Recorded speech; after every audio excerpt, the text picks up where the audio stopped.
Dani.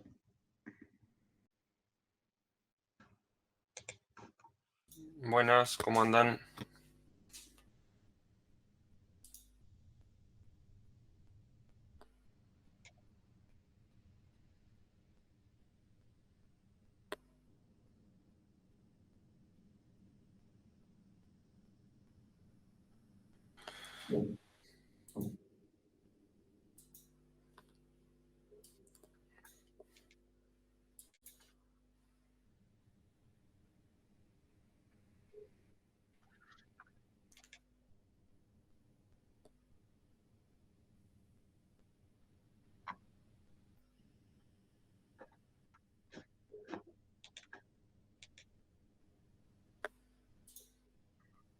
Ahora hay pizarra. Acá en el Meet. ¿Dónde? Fíjate, están los participantes, chat y una pizarra. Hola, Hola, No,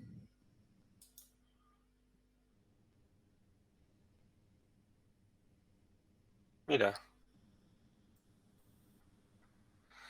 nos hubiera venido bien para coordenar la semana pasada.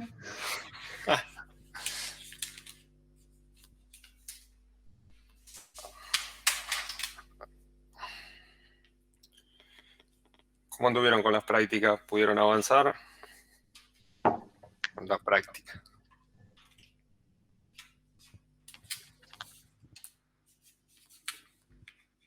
Sí, eh, Dani. yo tuve un problema con la...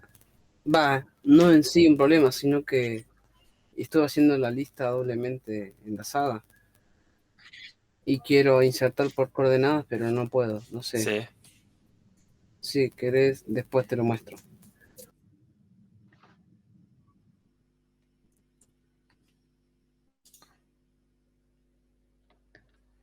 Se te corta un poco el video, Dani. Mm, ¿Mucho?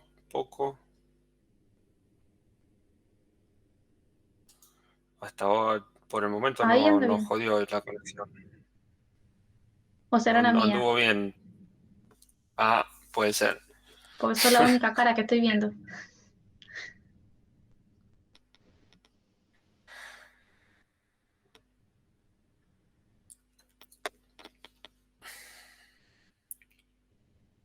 ¿Alguna otra idea? ¿Otra consulta del TP2?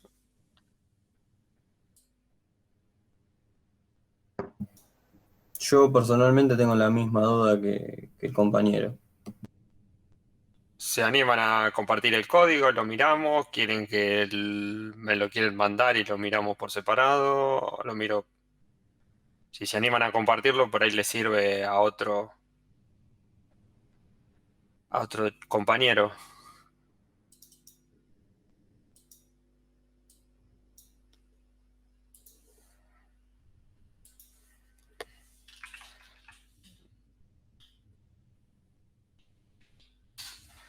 ¿Cómo armaron la coordenada?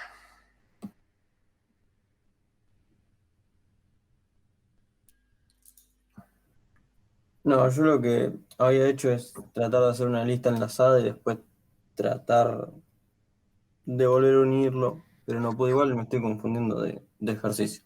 Esa es la cola doble. Pero Sí, lo intenté hacer y no me salió. No básicamente una pude. lista doblemente enlazada. Básica- Claro. Básicamente una lista Y doblemente enlazada, una cola doblemente enlazada tiene la misma estructura interna. intenté, no me salió, así que si el compañero lo puede compartir el código, mejor. Pues de mi parte, la verdad que hice un desastre. El de la cola doblemente enlazada o el de la lista? El Pues que tenías yo no duda, lo el vi. de la lista. Ah,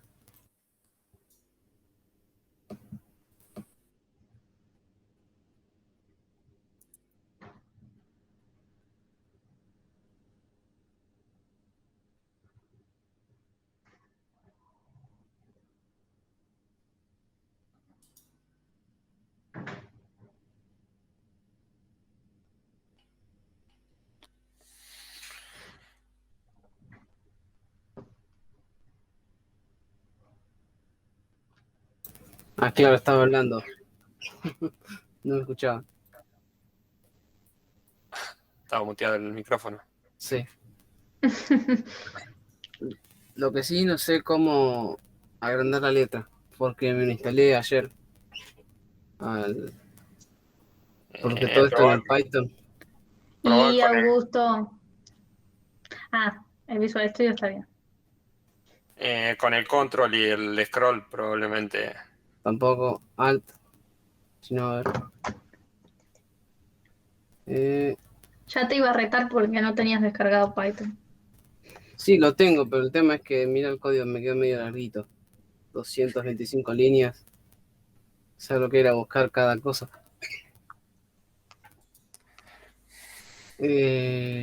No sé cómo se hace para... Pero bueno, se, se puede llegar a ver ahí o no ve nada. Se ve todo pixelado. Se ve Sí. muy chiquito. Entiendo un print. L punto vaciar, Q punto vaciar. A ver, Me perdiste. si no abro el Python y listo.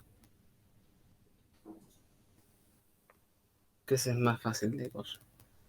Ahí comparto de vuelta.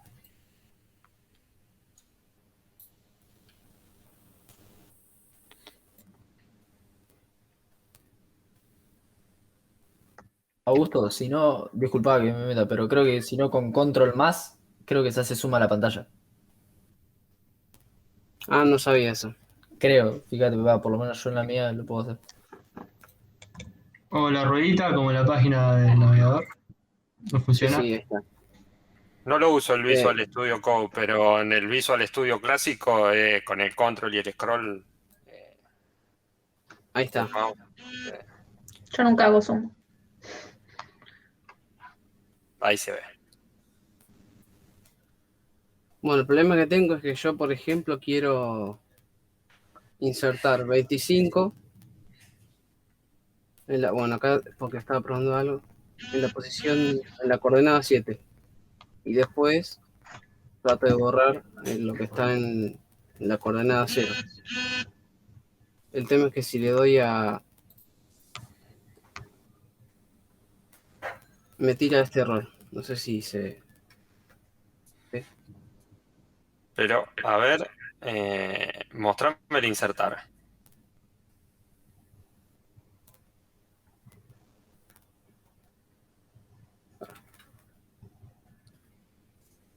A ver dónde estaba.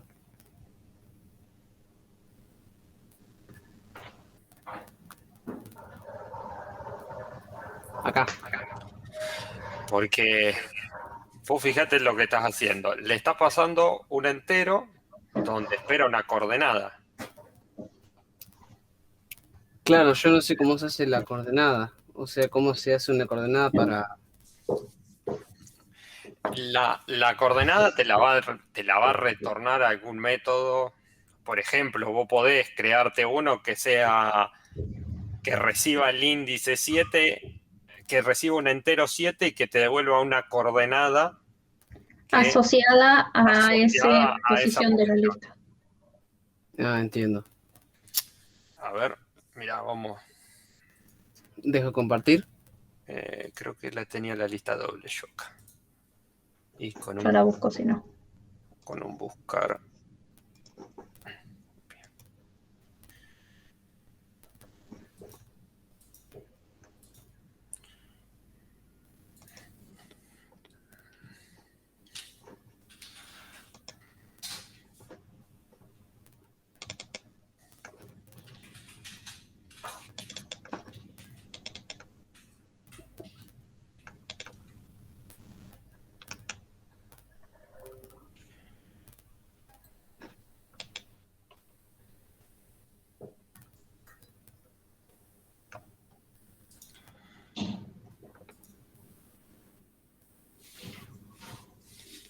Bueno, vamos a ver. Voy a compartir. Yo. Para acá. ¿Se ve mi pantalla de Visual Studio? Sí. Bueno, Media pixelada, pero se ve bastante. Ahí, Ahí está, perfecto. bárbaro. Fíjate que yo acá implementé un método que se llama buscar, que lo que hace es va recorriendo los nodos hasta que encuentra el valor que yo estoy buscando y ahí me retorna una coordenada. Este objeto coordenada es el que va a usar el insertar para poder insertar el nuevo valor. Entonces, tal vez lo que vos tendrías que hacer es crear un método.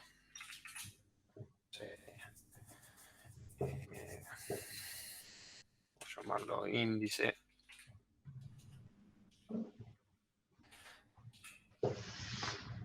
Recibe un índice y busque la coordenada. Y que te devuelva la coordenada asociada a esa posición. Volvamos un paso atrás. ¿Entendés cuál es el error? Claro, yo En tu directamente llamada, pedí el entero. vos estás insertando, usando el método de insertar que espera una coordenada y un valor y le estás pasando un entero y un valor. Vos tendrías que tendrías que implementar la forma para convertir ese índice a una coordenada y ahí, a partir de eso, llamar al insertar. La diferencia, la coordenada nos permite referenciar una determinada posición en la lista, pero no es un índice. Estamos hablando de una estructura lineal y las que nos permiten el acceso a través de un índice es una estructura indexada, un vector. Acá lo que nosotros podríamos hacer es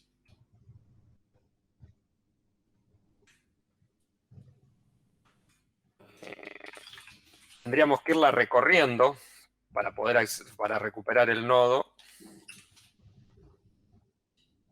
Con un contador, claro. Y si el Exacto. número es igual al contador, retornas esa coordenada, ¿no? Ujú. Exacto, eso iríamos haciendo. Pero tenemos que asegurarnos de que esto no sea none. Porque yo le puedo pasar un índice que sea superior. Me olvidé que acá no es así. A la cantidad de elementos que tiene la A la lista. cantidad de elementos. Por ejemplo, creo una lista, tengo 5 elementos y como en el ejemplo tuyo, quiero insertar en la posición 7. No está. La posición 7. No tengo 7 elementos, así que no podría acceder o sobreescribir el valor en una posición que no existe. Claro. Perdón. Menor que índice.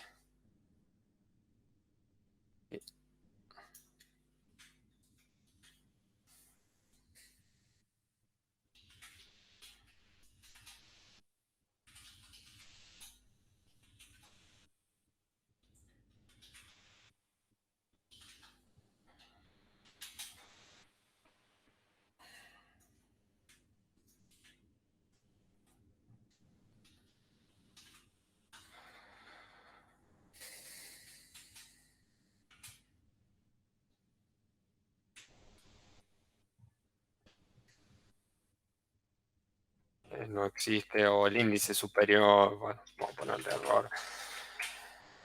Corregime, Juan, si le estoy equivocando en algo.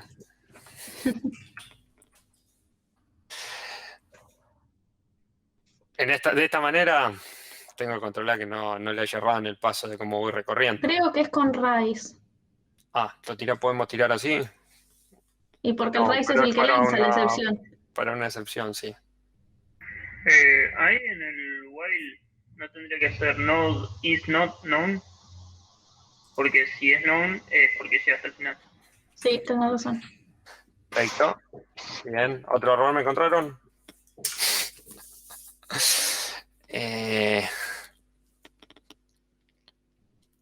Lo que voy a hacer acá es recorrerla y para que me devuelva la coordenada asociada a este índice. Y ahí sí voy a poder llamar al insertar como querías hacer vos, Augusto. Ok. Probalo porque, vamos a ver, cuando recupero el primer elemento, bueno, yo lo tomo como 0. O sea, si entro al 0, acá lo que tendría que hacer es chequear que esto no sea none.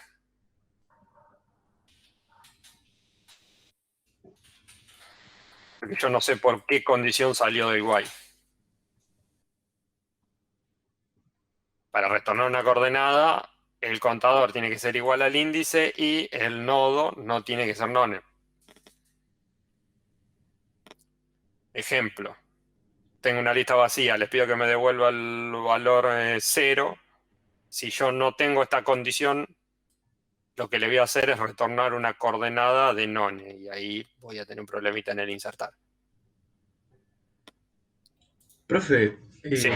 ¿podrías mostrar cómo se implementó la coordenada? Porque es algo que me cuesta mucho a mí. La coordenada. Para la lista doble. Básicamente para una lista simple lo que tengo es restringido me puedo mover en un solo sentido.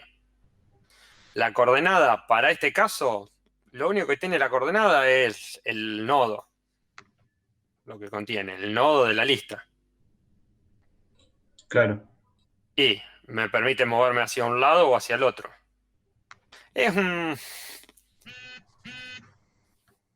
Envuelve un nodo de la lista y me permite acceder a él, la coordenada. Porque se imaginan que en el buscar, por ejemplo, que implementé, o en este método, el índice, quedaría mal que yo retorne el nodo. Entonces tengo que buscar una manera de devolver, de retornar ese nodo. ¿Cómo hago? Conteniéndolo dentro de una coordenada. Ah, claro, y con eso dobles el valor. Devuelvo, sí, la referencia, porque de esa manera yo puedo acceder al valor o insertar un valor delante de ese nodo. Ah, claro. Vamos a probar este que hicimos. Tenía uno para probar.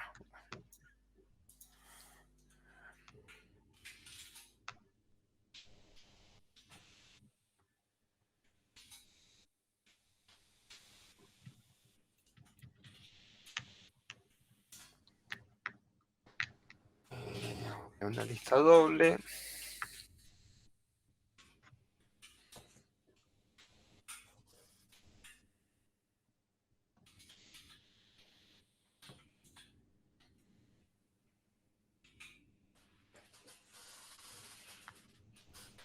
Imprimirla.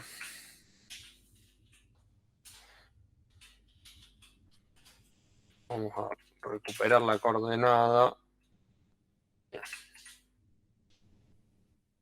Asociada al índice 3. Y vamos a imprimir el valor. Vamos a poner un breakpoint acá para ver cómo se comporta. Vamos a comentar esto.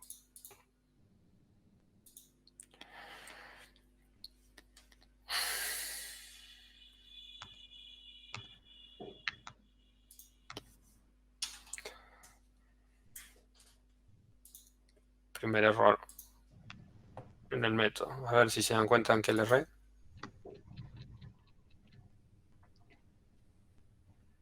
Que no le puse acá. Self. Uy, perdón. Sign. Disculpen, es que me encanta la estructura de datos.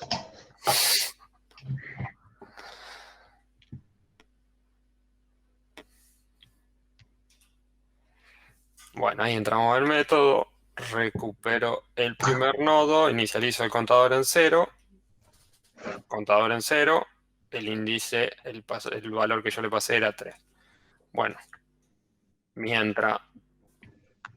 Miren, hay otro error, ¿ven? Nunca incrementa el contador. Nadie me avisó de eso. Bueno, Dani, al final estaba lleno de errores. Y claro, está todo lleno de bugs. Nada sale en la primera, ni en la segunda.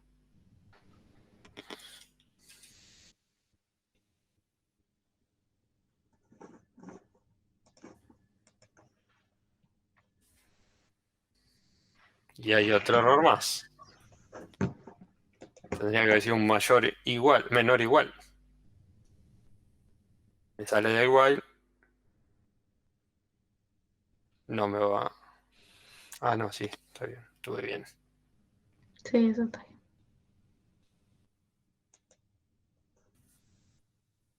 Y el value. Hay algo que está mal. Vámonos.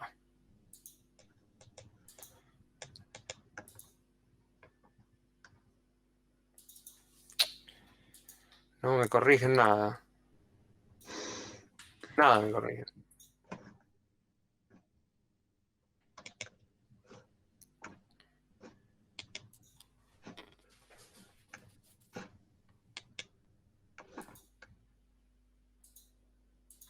Bueno, hasta ahí ya sabemos que llega.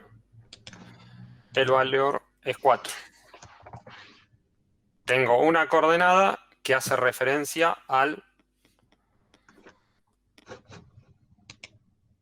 nodo, que hace referencia al nodo que contiene el 4. Entonces, siguiendo lo que quería hacer a gusto, insertar la coordenada que recuperamos ahí y usamos el 99.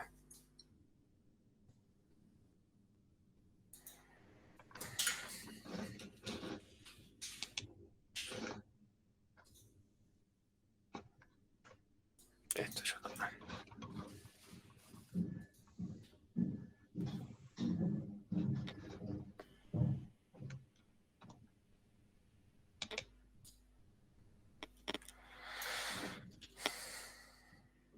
Ahí se llega a ver el resultado.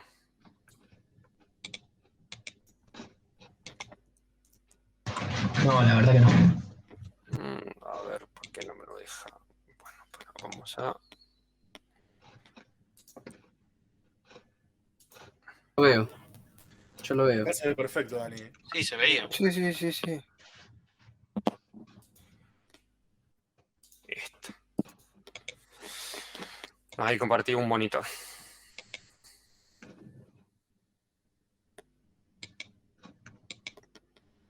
Ahí lo ven. Sí, El resultado de la ejecución. sí. Acá estaba la lista original, esta que creamos acá. Me va a volver loco en ese sentido. Recuperé el índice de la posición del 4, inserté el 99 y se me hizo un desplazamiento de la lista. Acuérdense que el insertar que nosotros implementamos no sobrescribe el valor existente, sino que genera un corrimiento en la lista y en esa posición ubica el valor que nosotros estamos tratando de insertar. No me acuerdo quién me había hecho, me pierdo con los nombres, también de la coordenada, además de Augusto, que se confundió. ¿Quedó claro ahí lo que hace la coordenada? Hace referencia a un nodo. Profe, sí, ahí al ver la ejecución, tipo ya sé cómo implementarlo, por ahí, de cierta manera. Porque lo había hecho y no sabía bien, o sea, verlo ya es otra cosa, no sabía implementar el next por ahí o cómo funcionaba, entonces al verlo ya es otra cosa. La coordenada, pongámoslo que como un envoltorio que contiene el nodo. Yo no podría, ese método que escribimos índice, que recibe un entero y me devuelve la referencia a un nodo. Si no tuviese la coordenada, ¿qué retorno ahí? Un nodo, estoy exponiendo la estructura interna de mi estructura al retornar el nodo. Entonces, tenemos que buscar una manera de poder encapsular, ahí está la palabra, no me salía, el nodo ese. Claro. Eso lo hacemos a través de la coordenada.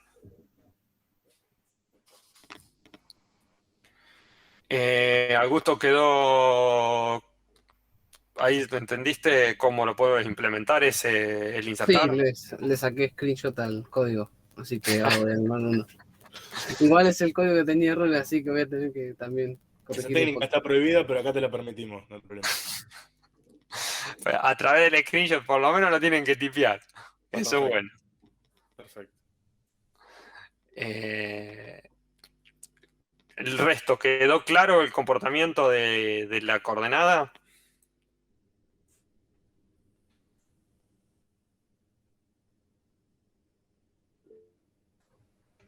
Ahí Benjamín dice que sí. Perfecto. Juan también.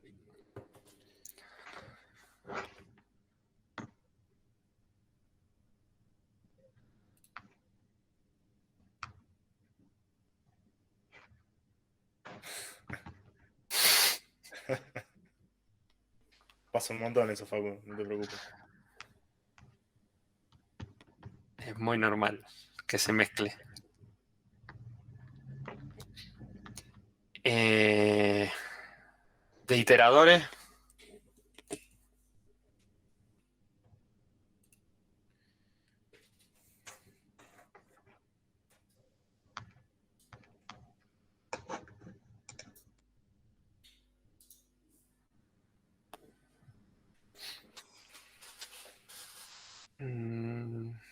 Nadie dice nada.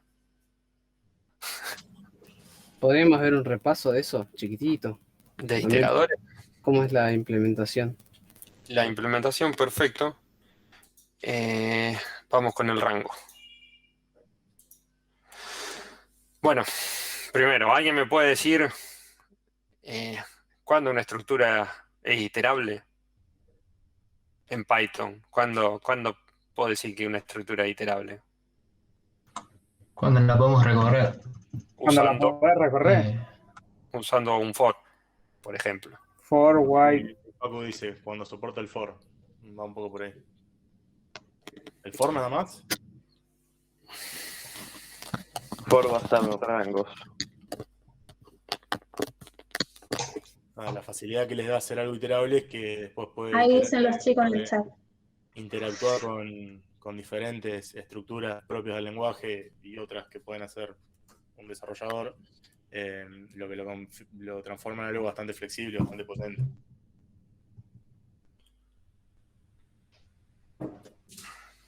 Parece que lo perdimos, Juan.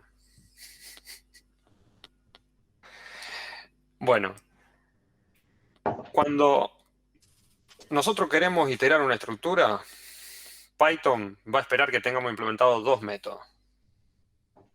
Uno es el iter, que lo va a ejecutar una sola vez al ingresar al loop, al for. Y el next, que lo va a ejecutar por cada iteración que haga en el bucle for, en el loop for. Y para que finalice esta iteración, Python lo que espera es que le disparemos o arrojemos este error. Cuando Python recibe ese error, interpreta de que terminó terminó de recorrer la estructura y sale del bloque for. Básicamente, esos son los únicos métodos que esperamos, que espera Python. Vamos a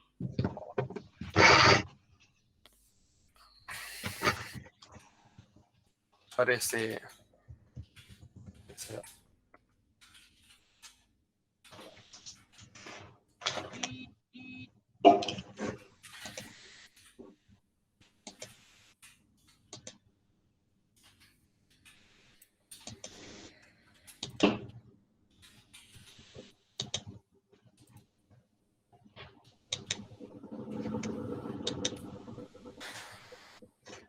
Voy a poner un breakpoint acá y vamos a ver lo que hace el código durante la ejecución.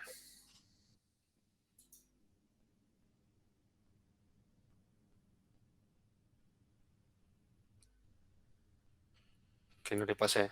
Estoy esperando algo. Un inicio y un fin. Porque tenés puesto los dos parámetros, Dani. Sí, un inicio y un fin.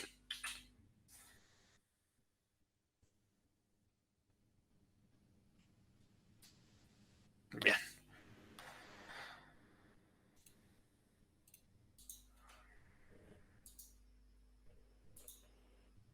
Bueno. Todavía no entró adentro del foro. Ahí viene y ejecuta el método iter por primera vez y espera que iter le devuelva una estructura iterable. ¿Qué quiere decir? Que yo puedo tener una estructura secundaria para recorrer mi estructura actual. Esa estructura secundaria tiene que implementar también el método iter y el método next. En este caso, como es muy simple, yo lo que hago es devolver a sí mismo. Digo rango el iterador de mi estructura y te devuelvo la misma clase.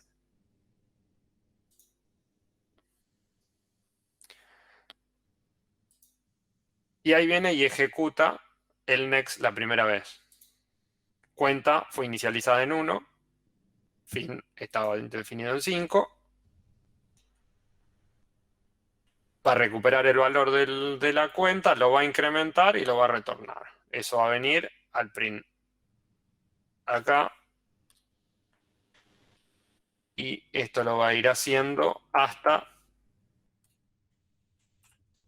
que la cuenta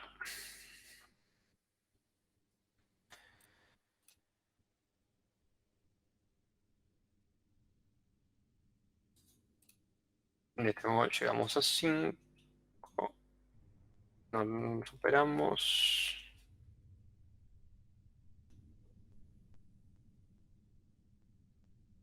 Cuenta es mayor que fin, entonces va a arrojar esta excepción, este error, y va a terminar la ejecución del loop.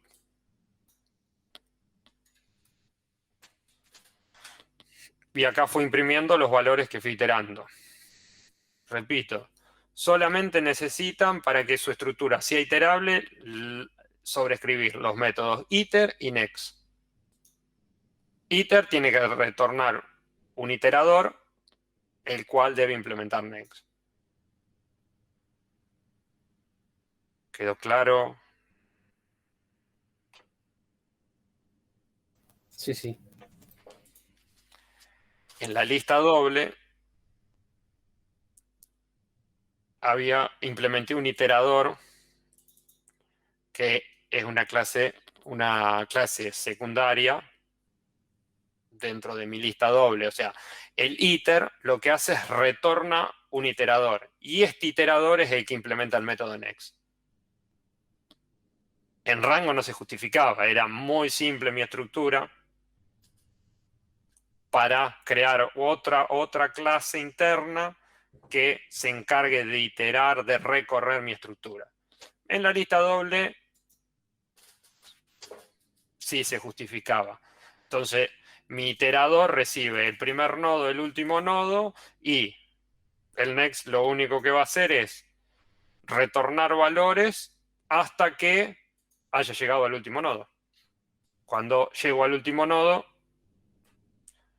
emito el error, arrojo la excepción y termino de recorrer la estructura.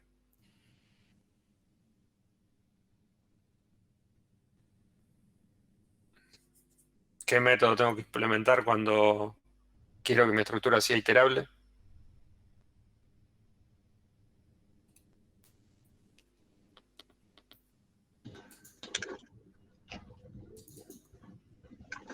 Bien, mi familia.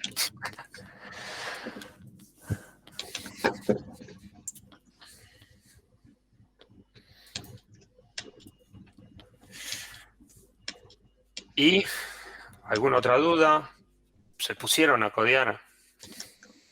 ¿Qué estuvieron haciendo? ¿Hicieron algo?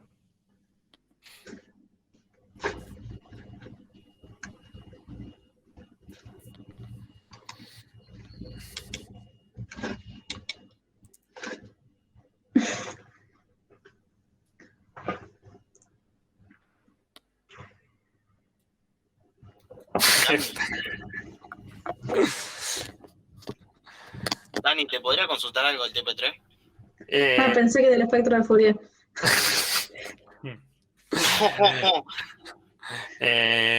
Guarda un segundo, cerramos el TP2, hacemos una intro al TP3 y ahí arrancamos con eso. Pero vamos a cerrar el trabajo práctico 2, cerremos todas las dudas que tengan de eso y después sí pasamos al 3. Así no se nos mezclan.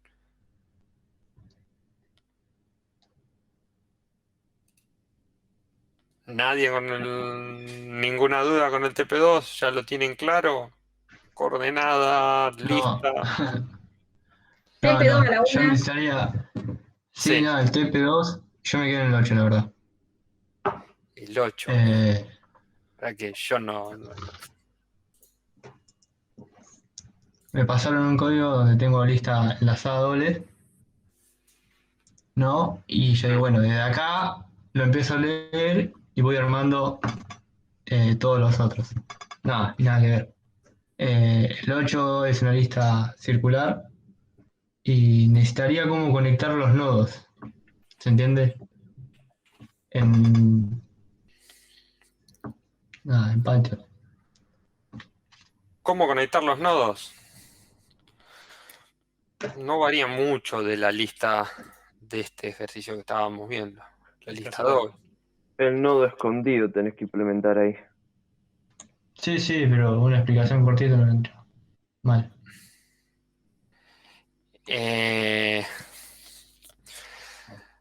La tengo acá, la cola doble. Pero yo no la tengo, está con nodo escondido.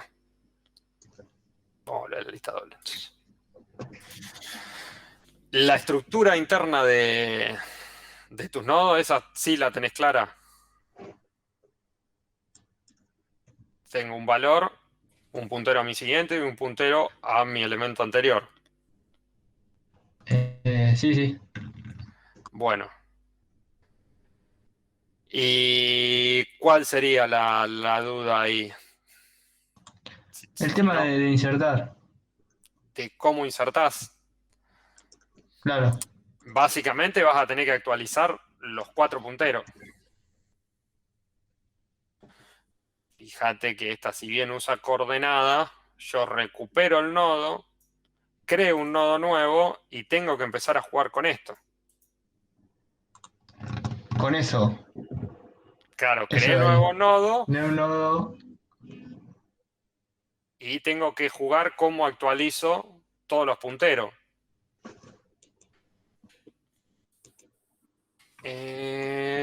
A ver. Yo tendría que reiniciar la máquina porque no me está tomando la tableta para poder dibujar. Para poder hacer el gráfico de cómo se armarían los nodos. No, yo a esa parte la sé. La implementación de cómo se apuntan a los nodos en Python. Porque en C++ hay una forma. En Python. Es una asignación en Python. Como apuntar al cliente es una asignación, es como en cualquier lenguaje, digamos. ¿Cómo apuntás? Hacer referencia al nodo. Fíjate. Cuando acá en el mismo insertar, en este código, yo recibí la coordenada. De la coordenada recuperé el nodo, que es este actual. Eso ya me hace referencia al nodo. O sea, en esta variable, Python tiene la dirección de memoria donde contengo el valor, el puntero al siguiente y el puntero al anterior. Python no es tan complicado como C, que tenés que hacer las referencias y las de referencia de las direcciones en los punteros. Que me corrija Juan si metí la pata. Es mucho más directo. Es directo, no tenés que hacer la... ¿A eso te referías con la pregunta de que si tenías que hacer toda esa operatoria o querías ver nomás cómo era el código? No sé quién preguntó, Facu, creo. Sí, yo. No, claro, de cómo se apuntan. Estoy leyendo ahí. O sea, la verdad estoy medio mareado. No, en Python no te lo compliqué comparándolo con C o con C++, porque no tenés todas las referencias y las desreferencias de memoria Son dos para... lenguajes terriblemente distintos. En Dani, la variable... permitime que le haga una pregunta, Facu. Facu, ¿vos entendés la operatoria independientemente del lenguaje? O sea, si tenés que agarrar un papel y dibujarlo, ¿eso lo entendés? ¿Cómo funciona lo que querés hacer? Sí, Bien. sí, Bueno, muy importante eso obtengo porque a veces que no lo tenés claro y se complica. Ok, está bien, una pregunta más técnica de cómo funcionaba comparado con C++. No, lo que te dice Dani, no lo compares porque te va a confundir, porque es totalmente distinto. Es más directo. Daniel, Sí, tengo una consulta. Ahí en el insertar, cuando vos obtenés el actual y ya declarás el new node, exacto. imagínate que lo querés insertar en el espacio número 20. El número 20 ya estaría tomado por otro nodo, ¿no? Sí, Que vos lo que haces es que el previo de ese nodo sea el nuevo nodo que querés insertar. Entonces el nodo que estás pasaría a ser 21. exacto. Genera un Ah, corrimiento. bien. En esta estructura particular, Buenísimo. Porque fíjate Claro, que... ahí eso es lo que hace el corrimiento, es insertar el método ese. Exacto. Porque Claro. fíjate cómo actualiza los punteros. Pone que el nuevo nodo, el previo del nuevo nodo, sea el previo del actual. Que el siguiente del nuevo nodo sea el actual. Ahí ya lo corrí y me metí en el medio. Y después tengo que actualizar los nodos que ya estaban. Por Claro, eso digo claro. que el previo del nuevo nodo, que era esto, ahora apunta al nuevo nodo. El nodo que estaba antes, hago que apunte al nuevo nodo que creé. Y el que está adelante, digo que apunte a ese nuevo nodo. Actualicé los 4 Claro, claro. punteros. El siguiente del anterior, del nodo anterior, el anterior del nodo siguiente, suena redundante, y el nuevo nodo que creé lo tuve que hacer que apunte a los nodos que ya estaban existentes. Eso es fundamental que lo tengan claro en su cabeza. O sea, si no lo entendieron, hagan el dibujo, escríbanlo, porque sin entenderlo en la cabeza, digamos, de cómo funciona cada cosa, no lo van a poder pasar jamás a código. Piénselo bien eso antes de hacerlo. Sirve mucho hacer el dibujito en Paint. Sí, sí. Exacto. Denme un segundo que voy a tener que reiniciar. Se tuvo que instalar ahora la actualización esta. Y no sí, me deja, y no me deja ejecutarlo. No. Bueno. Pregúntenle, háganle preguntas de Python a Juan, aprovechen. Pero Dani, por ahí es un feature que todavía no está del todo implementado. No, si me pidió reiniciarlo.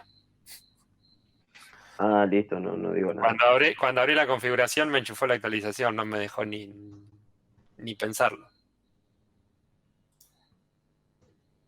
Ahí vuelvo, aprovechenlo. Vuelvan los locos estos dos con preguntas.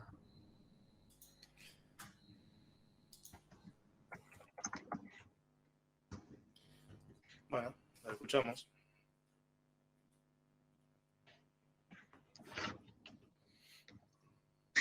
Parece que no hay preguntas, Fanny. Vamos a tener que esperar que vuelva.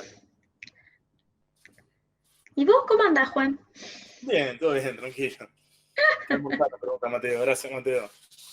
No, ni pude almorzar, estuve muy ocupado, pero vos, Fanny, ¿qué almorzaste? Yo almorcé a las 4 de la tarde, porque somos gente que trabaja. Una milanesa. Muchas gracias, Mateo. A mí me gustaba mucho Fourier. Después te paso algunos tips. No, mentira, no te puedo pasar tips, pero es menos difícil de lo que parece. Me perdieron. Comunicación de datos, Eduardo Álvarez, el Duende Verde. No digas cosas así de un profe en el chat, Juan. No quedan testigos. No quedan testigos, ¿no?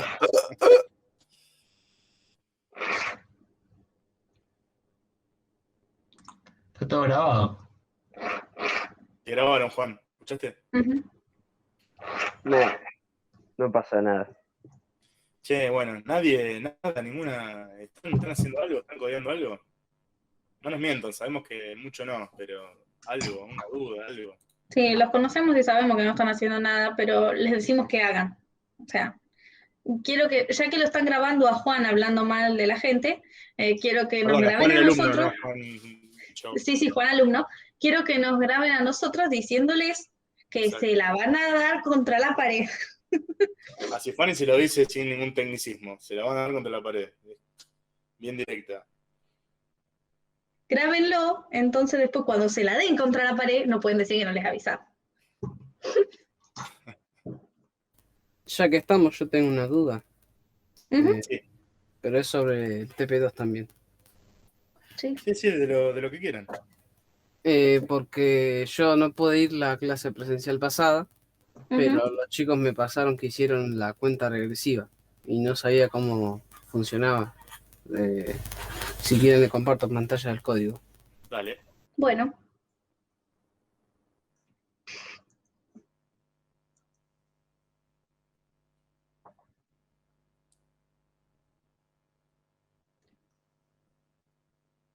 Ahí se ve.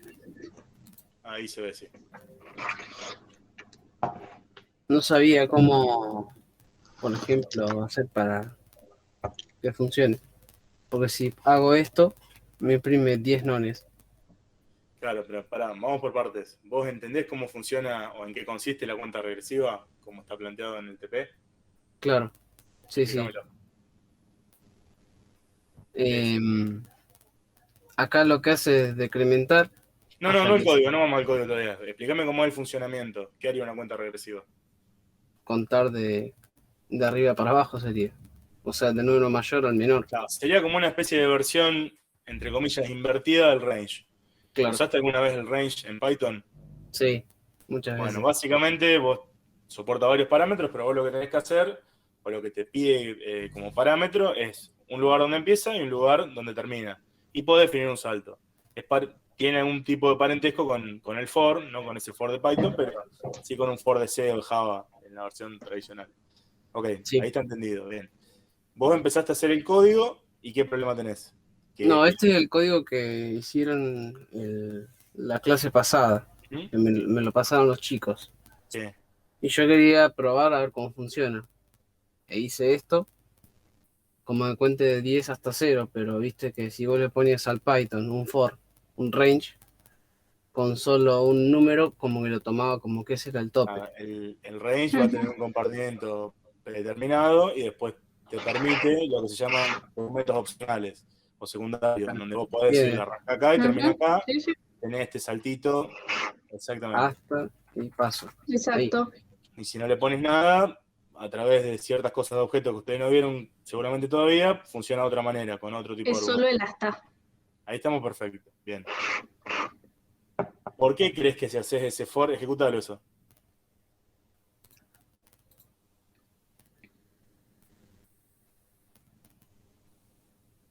Bueno, vamos por partes. Está iterando 10 veces, quiere decir que 10 algo se generó.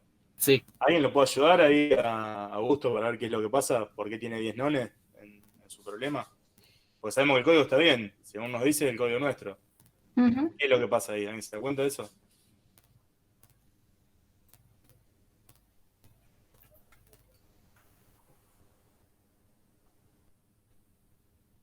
No. ¿Los demás? Ahí me estás adivinando, Augusto. ¿Qué? Ahí me estás adivinando. Yo tengo otro código que no es ni Como no lo llena el range, o estoy diciendo cualquier cosa. Pensá. Vamos a darle una pista. Y el iter para mí. ¿Qué espera el for del next?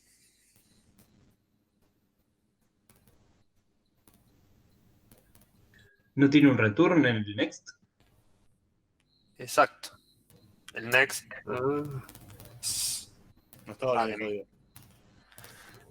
Además de hacer la operatoria de disparar la excepción cuando llega al final de mi estructura, o yo decidí que tengo que salir del bucle, tengo que retornar el valor. ese que se va a asignar a X. Si no, el for nunca va a saber qué poner adentro de X. Por eso te está poniendo none. Porque no tiene nada. Y por qué lo hace 10 veces, bueno, es evidente. ¿Entendés por qué? Más o menos. Acá faltaría un return. Exacto. ¿Qué valor querés que se le asigne a X cada vez que se itere? El contador. Pasa que después se va. Si ejecutás ahí, Sí, contador ya de por sí no es nada. Ahí ahí está. sí, va a seguir obteniendo el none. Ahí, guión bajo. Ahí correlo. Ahora sí. En realidad primero tendrías que imprimir el contador y después restarlo porque vas a imprimir 9 en la primera vuelta. Tendrías que salvarlo en una variable, porque el return te corta la ejecución del método en curso. Primero tendrías que salvar contador en una variable antes de decrementarlo. Antes de hacerle en... ¿Acá?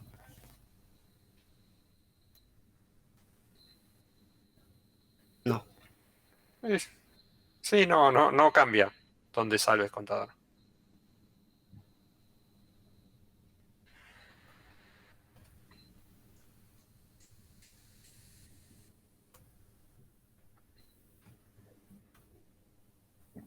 El return no tendría que ir arriba del antes de decrementar, porque si no a la primera vuelta imprimiría 9 en vez de 10. No, va a imprimir 10.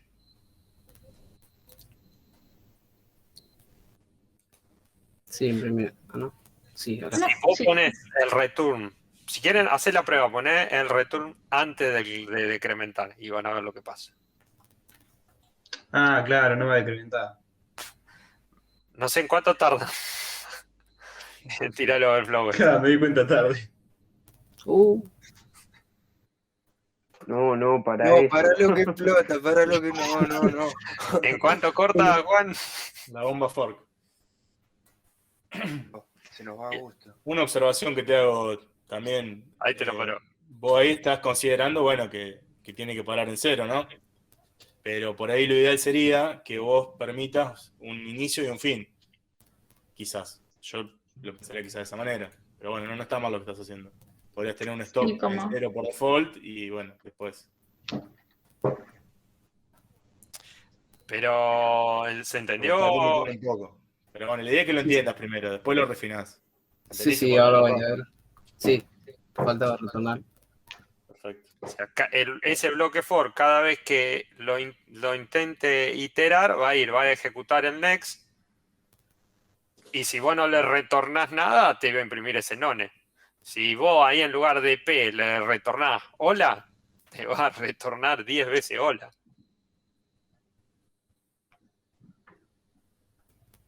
¿Qué pasó?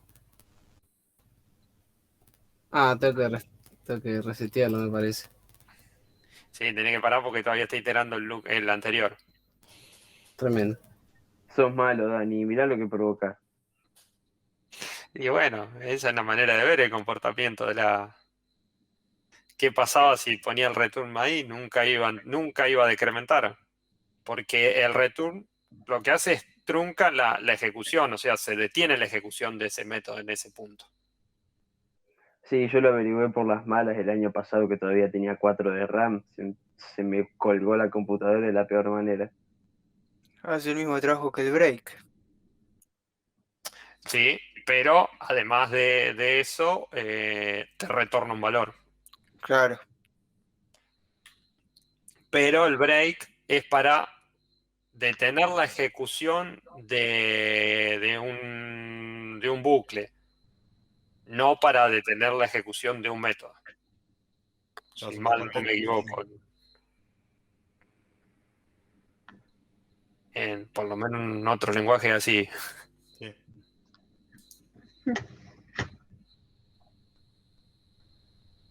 No, Benjamín. El break lo que hace es, si vos Corta. tenés un while o un for, vos con un break lo que haces es detener la ejecución de ese loop y sale. Lo forzás la salida. Pero no retorna un valor. Si vos, por ejemplo, querés detener la iteración y retornar un valor en tu método, tenés que usar un return.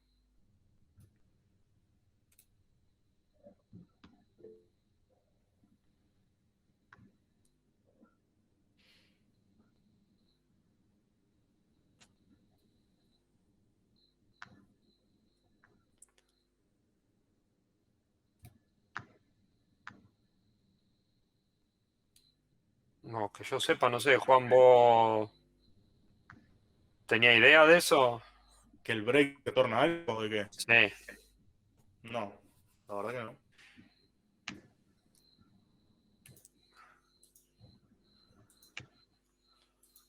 Bueno, no sé si pudieron ver lo de la No, lista. no, obvio que no retorna nada, pero yo lo que no me acordaba era si vos ponías un break dentro de una función y después, o sea, no sé cómo explicarlo, ya está. Si sale del bucle, no, de la función también va a salir.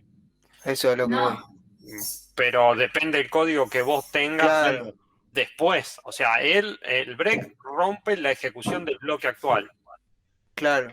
Prematuramente, por usar un adverbio que lo describe. El O sea, break es rompe. y si vos el return lo tenía dentro, pues no, lo que perdí la memoria de Python, es increíble. Si vos al return lo ponías también adentro de un bucle, terminaba Sí, el return sí, te termina todo. todo, El return claro. termina la ejecución, es lo que está esperando tu método para terminar la ejecución. Más vale, más vale. La ejecución puede terminar por dos razones. Una, el return. Normalmente lo vas a Claro. encontrar al final del bloque de código. Y la otra es que llegue al final del bloque de código. Por ahí con lo que se confunden, Dani, es que el return lo que hace es terminar de alguna manera una función. Quizás lo relacionan con eso, lo de por ahí la similitud con el break. Pero son cosas distintas. Quizás esa es la confusión.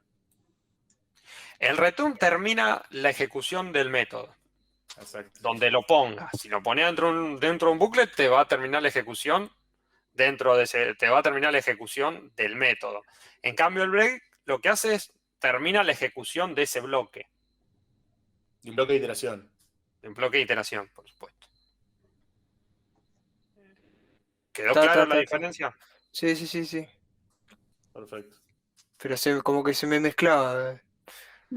Sí, sí.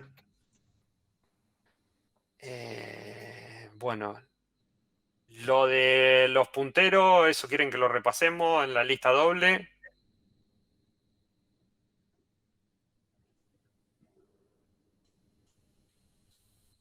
Ya que estamos. Bueno.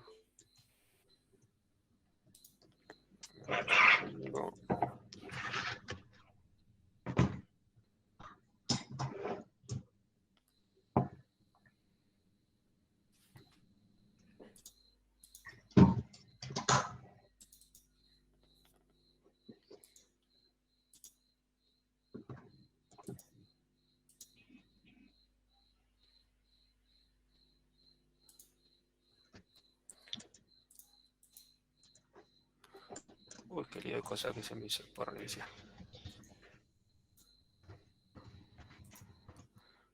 Bueno, a ver, pantalla.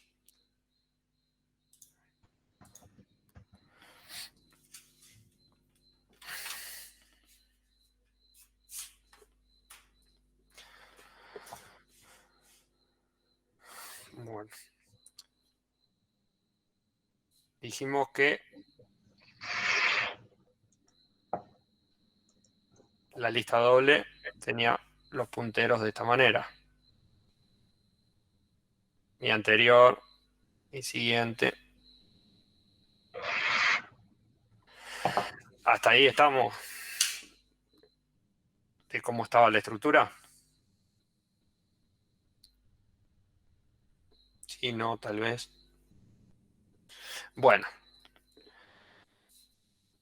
Yo quiero insertar acá el método. Un nodo nuevo. Entonces, voy a crear el nodo nuevo.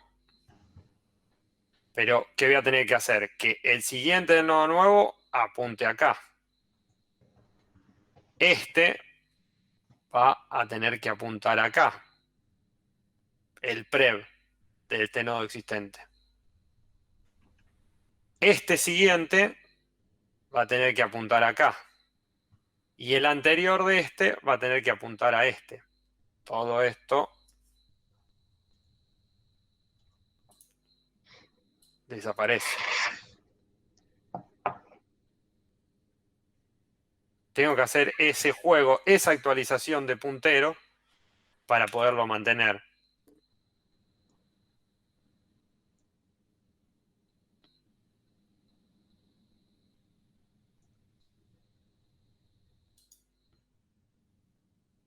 Esa se entiende cómo es, cómo jugamos con los punteros cuando lo actualizamos, cuando la dibujo, la lista.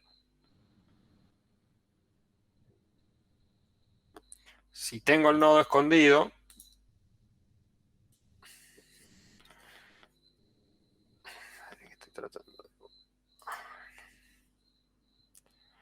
si tengo el nodo escondido, yo tengo una lista y mi nodo escondido va a estar acá, al final de la lista.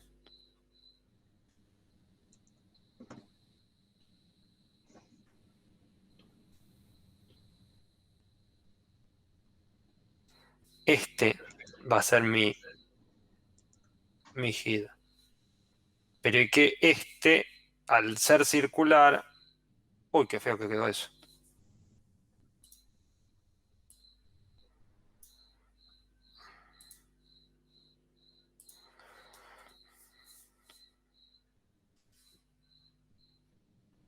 Está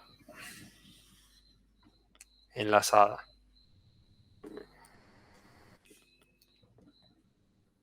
Cuando uso un nodo escondido. Pero siempre cuando hagan un movimiento de puntero, acuérdense de hacer este dibujito. Más lindo que los que hago yo, pero... Y vean cómo se tiene que hacer para enlazar o corregir cuando inserto un nuevo nodo. ¿Y dónde lo inserto? Si la coordenada apunta a este nodo, ¿dónde va a quedar? ¿Cómo se va a correr? Bueno, este nodo se va a venir hacia acá y el nuevo se va a insertar acá. ¿Eso queda claro cómo es el movimiento? ¿Cómo actualizo? Hagan los dibujos cuando codeen. Entonces van a ir viendo cómo van a ir, qué punteros tienen que actualizar. Exacto. Y no tenés una condición extra.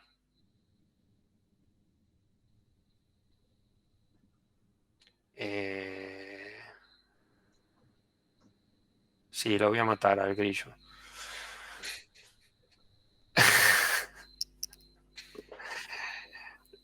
No tenía una condición extra en el agregar cuando la lista está vacía o cuando la call está vacía al tener el nodo escondido. Te salva es toda esa lógica extra que tenés que poner chequeando los punteros si son vacíos o no. Y si quiero insertar un valor entre medio o en una posición determinada, Y ahí tenés que jugar. Sí, perdón. tendría que implementar la coordenada entonces, porque... Exacto. Porque es la única herramienta que te permite hacer referencia a una posición determinada. Usando, por ejemplo, los métodos esos que vimos, el buscar. Busco un nodo con un determinado valor y quiero insertar en esa posición. O, por ejemplo, el índice que implementamos hoy, que recibe un entero asociado a la posición, al índice, y me devuelve una coordenada. Pero el insertar, yo no puedo, necesito hacer referencia a una determinada posición. La lista no es una estructura indexada, entonces tengo que usar sí o sí una coordenada para poder hacer referencia a una posición, a un nodo determinado.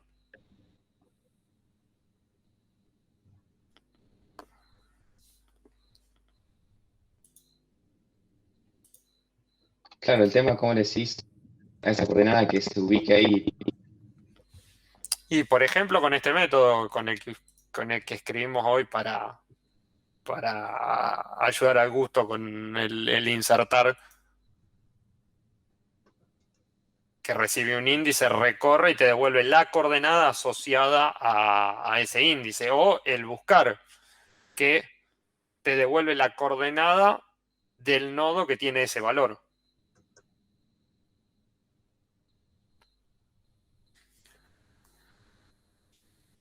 Entonces estaría llamando al método buscar y después tendría que hacer la inserción con Con el con insertar que todo recibe una coordenada. Está bien.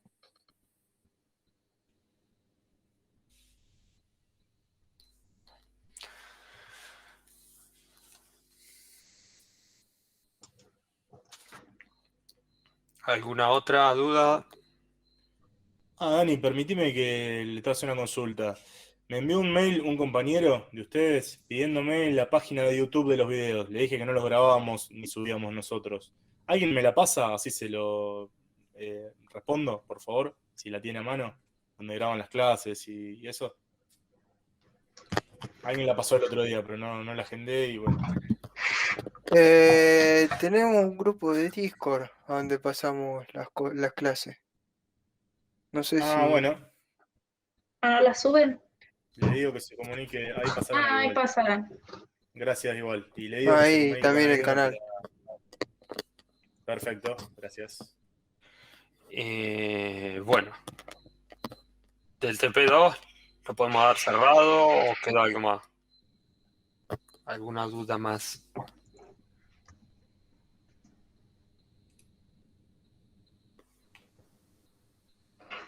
Bueno, ante el silencio. Hoy cuando vos te fuiste, Dani, no había dudas, lo único fue eso que salió del range. Bárbaro. Bueno, pasemos al siguiente tema. Recursividad. ¿Alguien me puede contar cuándo una función es recursiva? Cuando la llama ella misma. Exacto. ¿Y cuándo podemos decir que un problema lo podemos resolver a través de una función recursiva? Cuando encontramos un caso base. Sí, y cuando el problema se puede solucionar como una instancia más pequeña de sí mismo. Ahí dice Facundo cuando se puede dividir en muchas el mismo problema. Podría ser. Sí. Bueno. ¿Y quién me cuenta qué es la pila de activación O de ejecución. o de ejecución? Es la pila que tiene Python, donde guarda las tareas que tiene como pendiente, digamos. Sí, es donde guarda las funciones que están en ejecución. Por ejemplo, yo vengo ejecutando esta función, vamos a índice. Bueno, entonces índice tiene un código, yo instancié dos variables, vengo ejecutando y llego acá, al return este. Bueno, pero el constructor, este método, está acá y tiene otro código. Acá. El init este. Bueno, tengo que venir y ejecutar este código. ¿Qué hago con todo esto?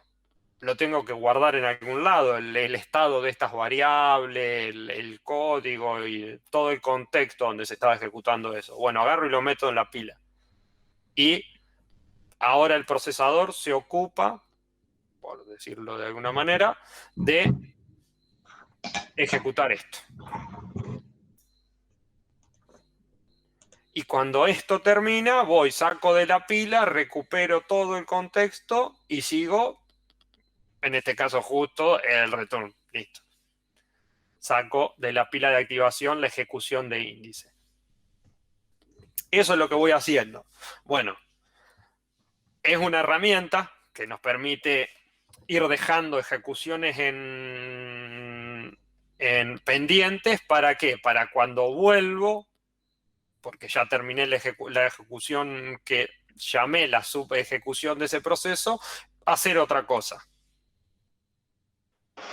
Pero tiene un costo. ¿Se imaginan que hacer todo ese movimiento de memoria, parar el contexto de la ejecución de una función, meterlo y guardarlo en la pila de ejecución, volver a crear un contexto nuevo, seguir con la ejecución de la función, es pesado. Tiene un costo de memoria, tiene un costo de procesador,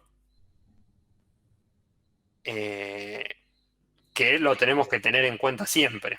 Es más, creo que por defecto Python está limitado a 1000 llamadas recursivas, me parece. Sí, sí, tenés que cambiar una variable de máxima recursión para poder trabajar distinto. Limita la cantidad de llamadas recursivas. ¿Por qué? Porque esto tiene un costo muy grande. Es una protección para que no se cuelgue como se colgó, o casi se colgó la computadora hoy. Exacto.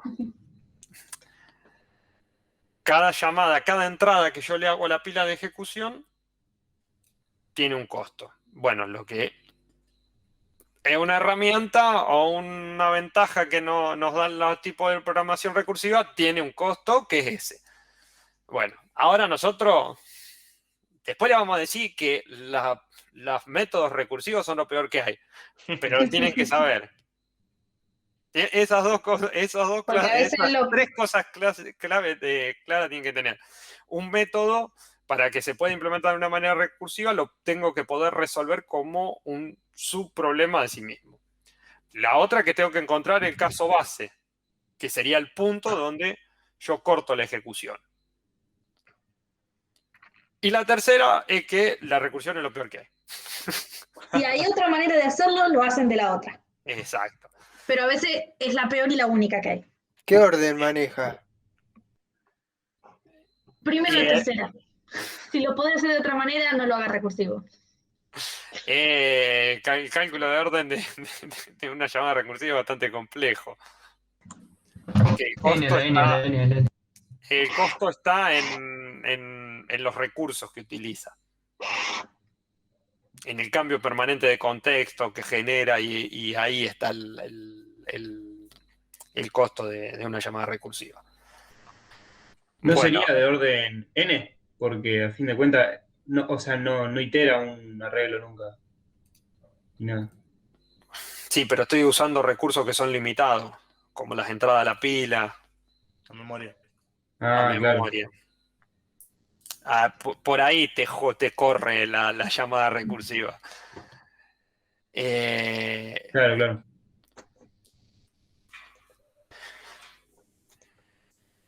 Queda claro, bueno, el primer ejercicio creo que es el factorial, el ejemplo, creo que es el Hola Mundo de la llamada recursiva. Adicional.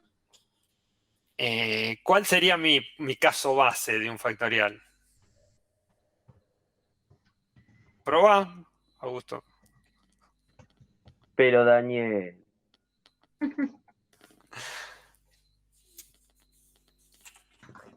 ¿Cuál sería mi caso base de un factorial?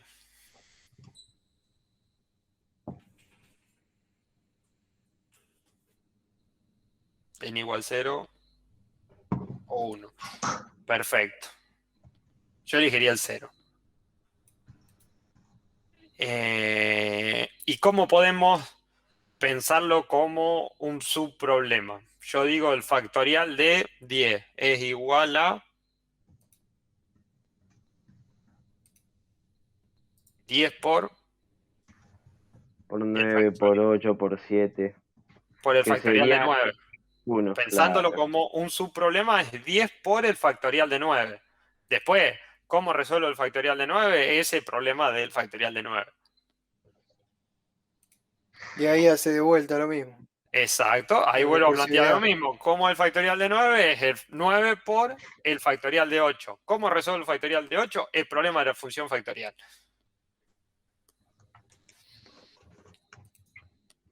Y terminamos, que me van a hacer los screenshots. Lo ven acá, factorial. Miren lo simple que queda la función factorial recursivo.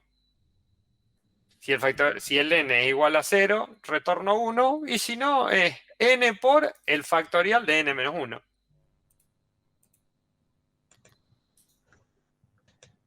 Volviendo al ejemplo que dije recién, el factorial de 10 es 10 por el factorial de 9. Y el factorial de 9 es 9 por el factorial de 8. Así hasta que llego al factorial de 0. Bueno, el factorial de 0 es 1. No tengo un subproblema, ese es mi caso base. Entonces ahí vuelvo. Voy a la pila de ejecución y ¿qué tengo en la tope de la pila de ejecución?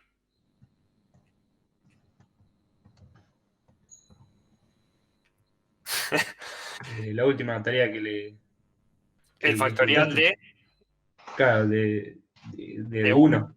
Entonces saco el factorial de 1 de la pila de activación. Y vengo y digo, tengo que ejecutar 1 por el factorial de 0. Listo, retorno. 1 por 1, 1. ¿Qué tengo en el tope de la pila de activación? El factorial de 2. Vengo, ¿y dónde me había quedado el factorial de 2? Acá. Había quedado parado. En 2 por el factorial de 1. Y hago 2 por 1, 2. Retorno al 2, terminé la ejecución del factorial de 2, listo. Voy a completar la ejecución que estaba en el tope de la pila de activación, que es el factorial de 3. El factorial de 3 es 3 por el factorial de 2 que lo acabo de terminar. Y así voy sacando todo hasta que llego en la pila de activación, allá al final, donde tenía la primera llamada, que era el factorial de 10. Que es 10 por el factorial de 9. Así de simple es como tengo que llegar a plantear un problema de recursividad. Pero imagínense ese lío que le fui contando, que terminé, paré, vine. Dije factorial de 10. Dije 10 por el factorial de 9. Bueno, tengo que volver a llamar factorial. ¿Qué hago con el factorial de 10? No lo pude terminar. Lo agarro y lo meto en la pila de activación. Voy a ejecutar el factorial de 9. Es 9 por el factorial de 8. El factorial de 8, de 9 no lo pude terminar, lo meto en la pila de activación. Hasta que llego al caso base. Ahí paro la ejecución y vuelvo desapilando cada una de las entradas a la pila de activación o de ejecución.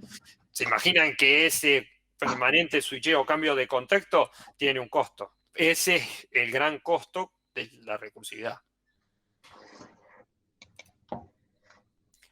Acá está el mismo método escrito en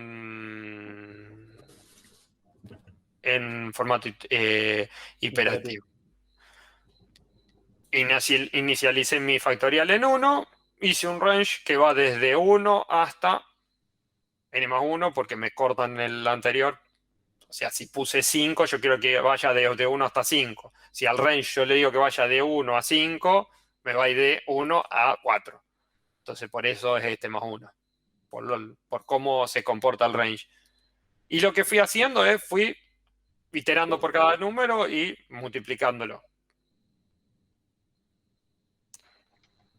Los dos voy a obtener el mismo resultado. Este va a tener tantas entradas a la pila de activación como n. Este va a tener una sola.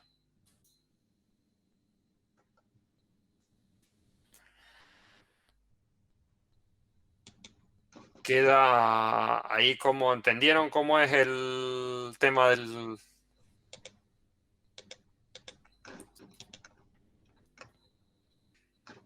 de la recursividad? Lo que no me queda muy claro es cómo funciona la pila de ejecución, porque después tienes que volver y ahí es cuando no sé. Fíjate, ¿cómo sería el factorial de 3? Vamos a usar un número más chico. Bueno, a ver, vamos...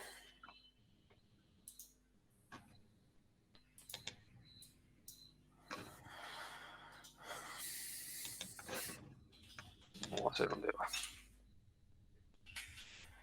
No sé si... ¿Cómo se comporta este con la llamada recursiva? Cuando hace el debug.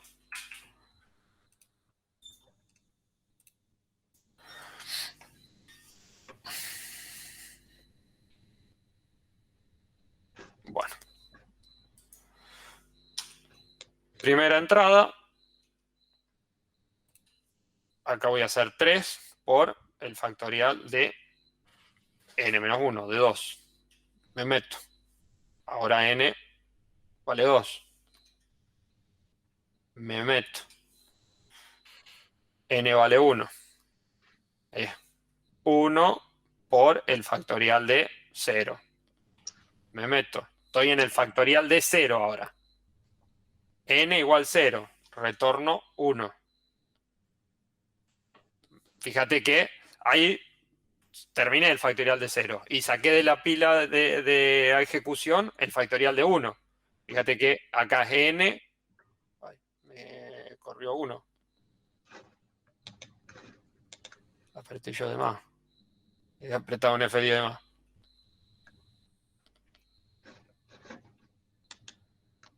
No, el debug se le queman los papeles al debug de me salta, me pasa 2 o 3 veces.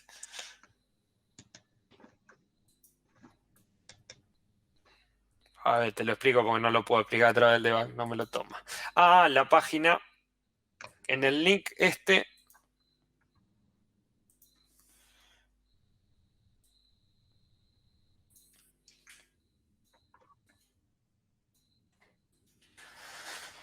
no es el factorial, pero es con el reverse. Fíjate que yo le pongo hola y mira cómo va haciendo las distintas entradas a la pila de ejecución. Llegó al final, retorna una A.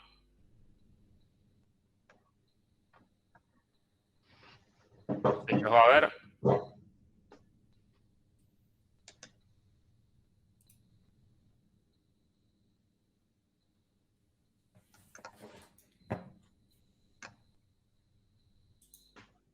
De último, también en esa página podés cambiar la velocidad en la que se ejecuta cada paso.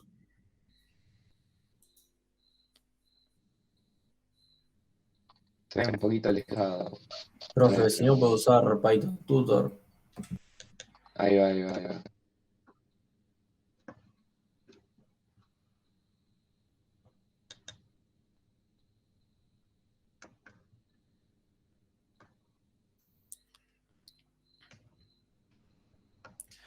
Ahí llegás a ver, Facundo, cómo se va armando las pilas. Sí, sí, sí, lo vi, lo vi.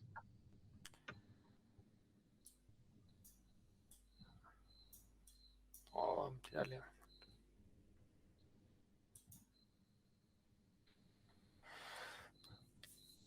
Cada una de estas es una llamada. ¿Ves? El reverse de hola, el reverse de hola sin el H, de A hasta que fue de nada.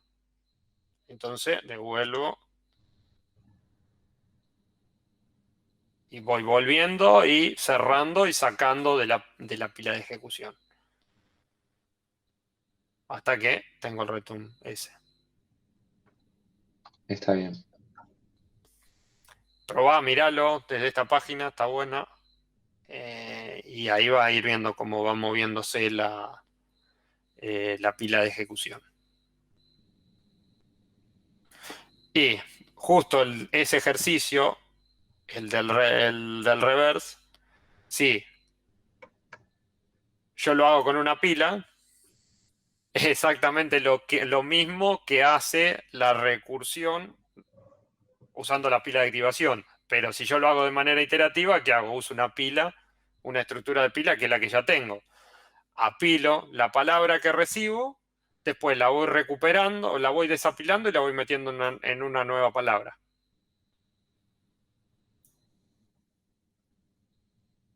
Y hice la misma función, hice lo mismo que hace la recursión. En lugar de usar una pila, en lugar de usar la pila de ejecución, usé una estructura del tipo pila.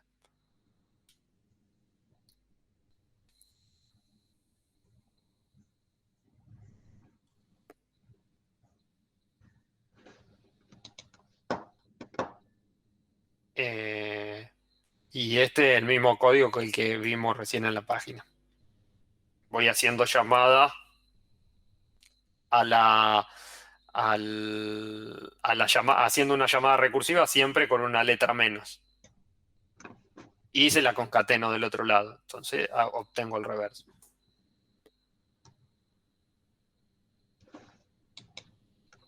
Lo importante es que lleguen a distinguir el caso base y cómo sería el submétodo. El resto de las ejecuciones, claro. Exacto.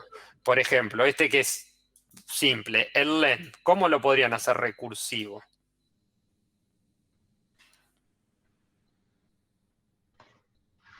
Yo tengo una... ¿Qué estructura usa ahí la pila? Tengo una pila de 10 elementos.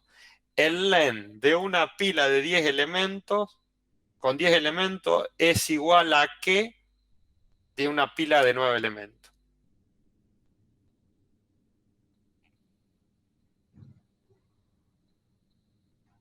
¿Sigue el grillo?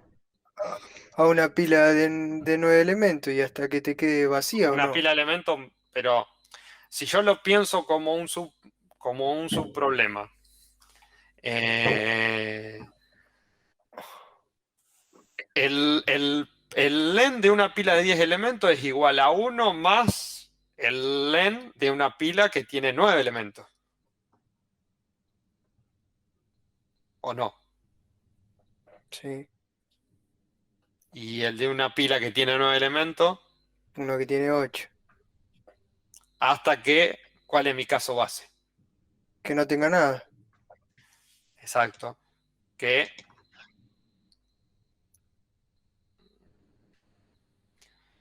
es más o menos. Como el range. No, ahí tiene que jugar con la estructura interna, Benjamín. Hasta que llego a que la pila está vacía. Cuando la pila está vacía, ¿cuál es la longitud?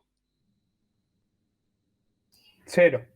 Y bueno, ahí tengo el punto de corte cuando Ese sería el caso base. ese sería mi caso base, retorno 0. Entonces vuelvo.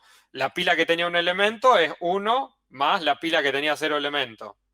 1. Vuelvo, voy a la pila que tenía 2 elementos. Es 1 más la longitud de la pila que tenía un elemento. 2. Desencolo el len de la pila que tenía 3 elementos. Es 1 más la longitud de la pila que tenía 2 elementos. Ahí tengo 3. Así hasta que llego a mi llamada inicial, que es 1 más la longitud de la pila que tenía 9 elementos.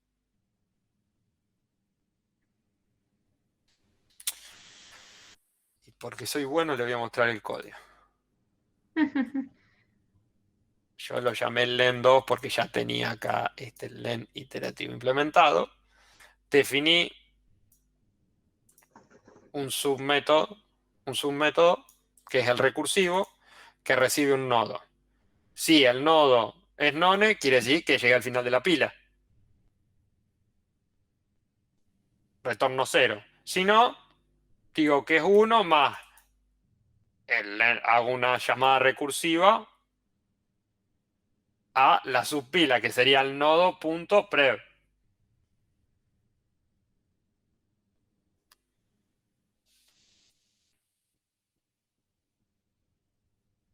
Y ¿cómo hago la llamada al método recursivo? Con el tope de la pila, con el primer nodo.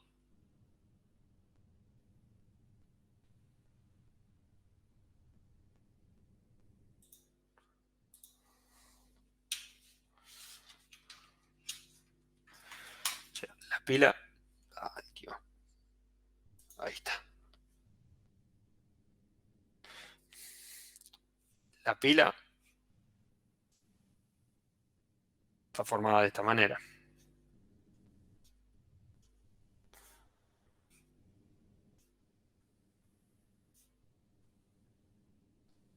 Y este apunta a none. Y esto es el tope de la pila. Bueno, el len de esto, de toda la pila, es 1 más el len de esto. Y a su vez, el len de esto es 1 más el len de esto. Y ya no tengo más espacio para seguir haciendo cuadraditos, pero bueno, cuando llegue al len de none, ahí empiezo a retornar hacia atrás.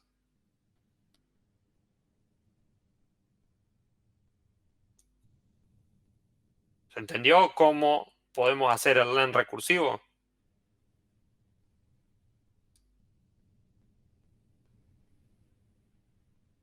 ¿Se me cortó el audio? No, Dani, no. Yo lo entendí. Lo que pasa es que, bueno, si lo Sí, digo sí, yo que soy Dani. recursable, es como lo mismo que nada. ¿Se entienden cómo planteo, cómo llego y busco el caso base para poder llegar a implementar mi len recursivo en una estructura? En el ejercicio se pide de una pila.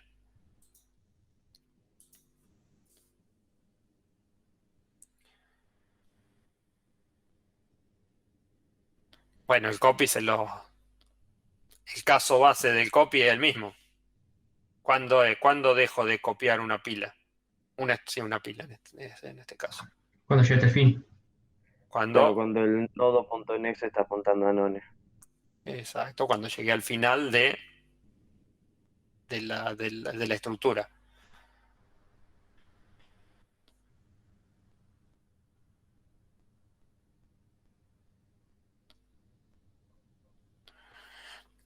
En el caso del punto 6, una suma recursiva. Es muy parecido al len, si lo piensan.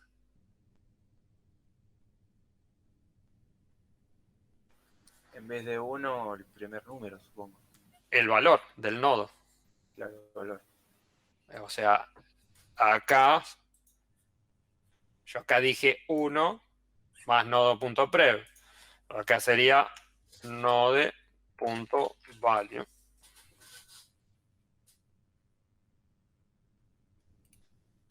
Si fuese la suma.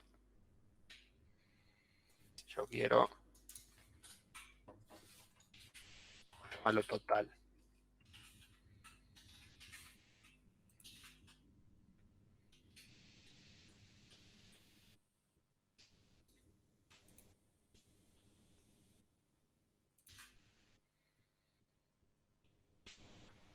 ¿Cuál es mi caso base?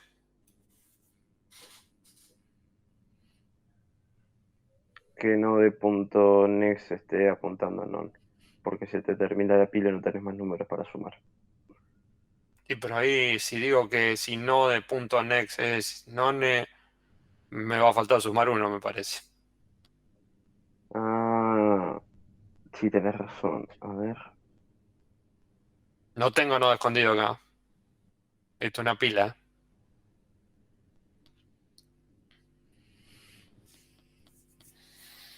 Pero retornás. Ahí retornás Ah, no. Yo tengo una pila que tiene solamente el número entero y quiero sumar todos los valores. ¿Cuándo tengo el punto de corte? ¿Cuándo esa suma me va a dar 0?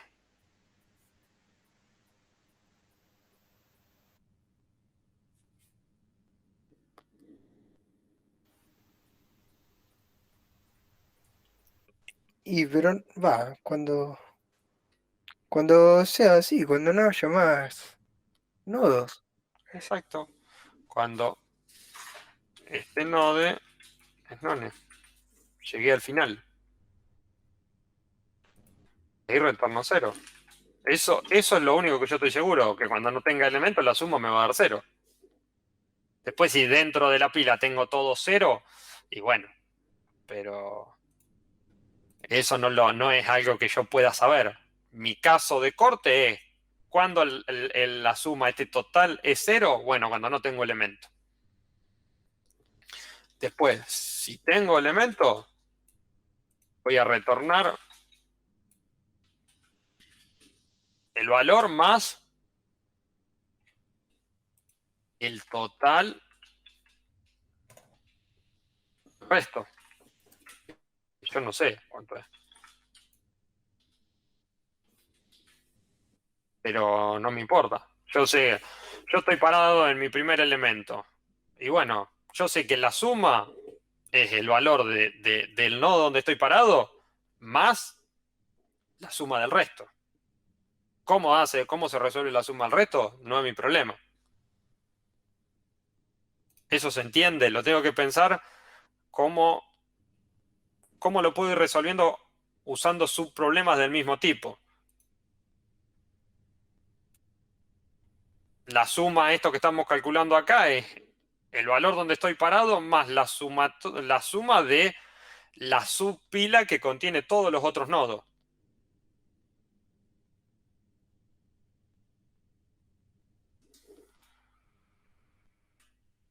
¿Se entendió? Sí, sí.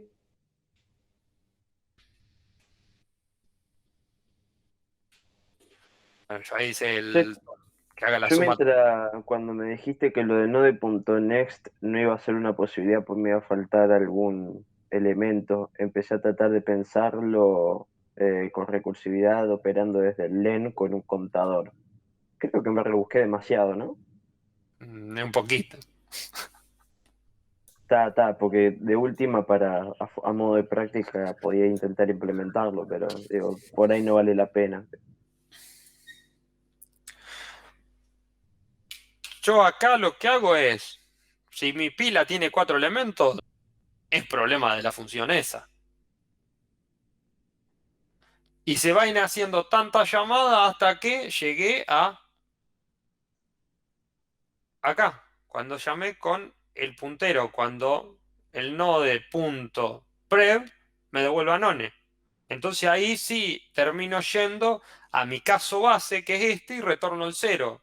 Y ahí empiezo a sacar todas las llamadas anteriores de la pila de activación y voy haciendo la suma y la voy retornando. Y voy haciendo la suma y la voy retornando hasta que llegué a la llamada inicial, que era esta. Hice la llamada recursiva con el tope de la pila.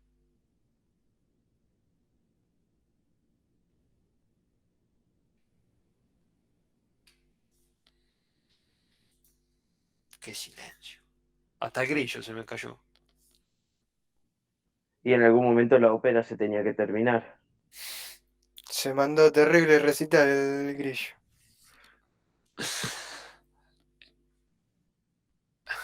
Bueno, ya les di una ayuda con cómo implementar la suma recursiva. Ahora les queda implementar la iterativa y compárenla y saquen sus conclusiones.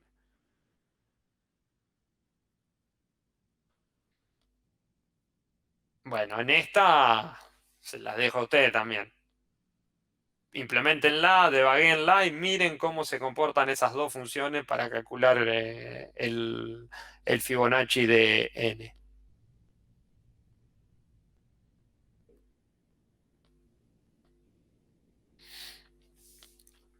Yo ese ejercicio te juro que desde el año pasado sigo sin entenderlo, Dani. O sea, la forma recursiva es como que la forma en la que está escrita se me hace tan raro que no llego a comprenderlo del todo. ¿Qué dice la serie de Fibonacci? Miraron el código Da Vinci, quiero creer, aunque no lo hayan visto en matemática discreta. Que el siguiente elemento es la suma de sí mismo más el anterior, ¿o no? No me acuerdo bien cómo era la regla. El elemento n es la suma de los dos anteriores, de n-1 más n-2. Ahí va. Entonces, No me acuerdo bien. el primero es fácil. El primer Fibonacci, la primera función que hace de Fibonacci. Digo Sí, que... es 0. Exacto. Digo que el Fibonacci de n es igual al Fibonacci de n-1 más el Fibonacci de n-2. Pero, ¿qué pasa en esta llamada? Por cada entrada, por cada llamada, se me va a ir duplicando la cantidad de entrada a la pila de ejecución. El Fibonacci de 5 va a ser el Fibonacci de 4 más el Fibonacci de 3. Ahí metí 2 entradas a la pila de ejecución, pero tengo que resolver por separado el Fibonacci de 4 acá y el Fibonacci de 3 acá, el cual este me va a meter 2. Se va haciendo un lío hermoso. En cambio, este me va agregando una sola. Yo les recomiendo que hagan el dibujito y vean cómo se van haciendo las entradas. Y en todo caso lo charlamos la clase que viene. No se lo quiero que lo piensen ustedes. No, pensarlo está todo bien. Mi problema es la legibilidad de ese pedacito de código. Es como que no termino de entender, sobre todo en el retorno de doFeed. Es como que retorna 010, pero nunca entendí bien el propósito de retornarlo de esa forma. No sé si me explico bien con la pregunta.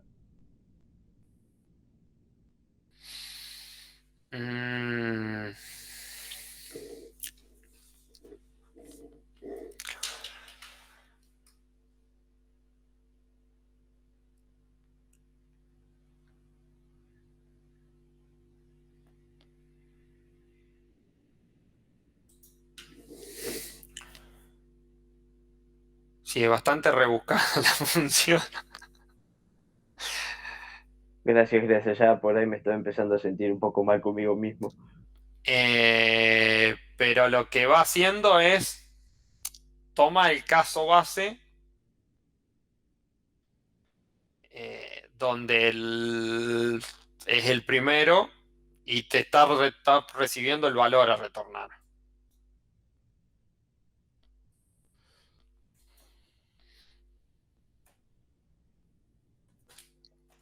El i lo va tomando como un índice. Fíjate, lo va a ir moviendo de a 1. Y acá va poniendo el valor, el actual y el siguiente. Pero yo les recomiendo que vayan haciendo el dibujito. Y probalo Digan, el código, Juan. Copialo y pegalo y probalo. Yo estaba muteado recién. Ahí te vas a dar más cuenta que por ahí si leerlo no te das cuenta. Devaguea el código y Claro, miralo. devaguealo, exacto.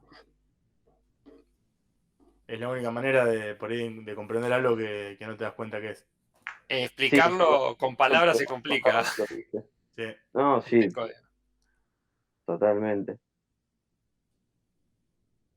Pero ustedes cópienlo, hagan el dibujo o dibujen la pila, tomen un valor chico.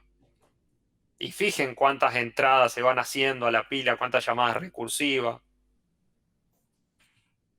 Y miren el comportamiento del código.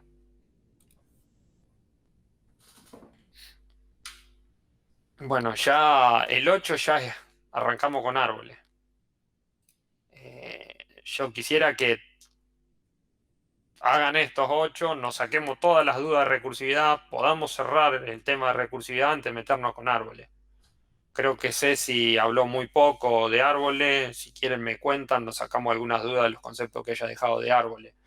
Pero no quiero volverlo loco con eso. Quiero que cerremos los temas anteriores. Coordenada creo que la mayoría lo entendió.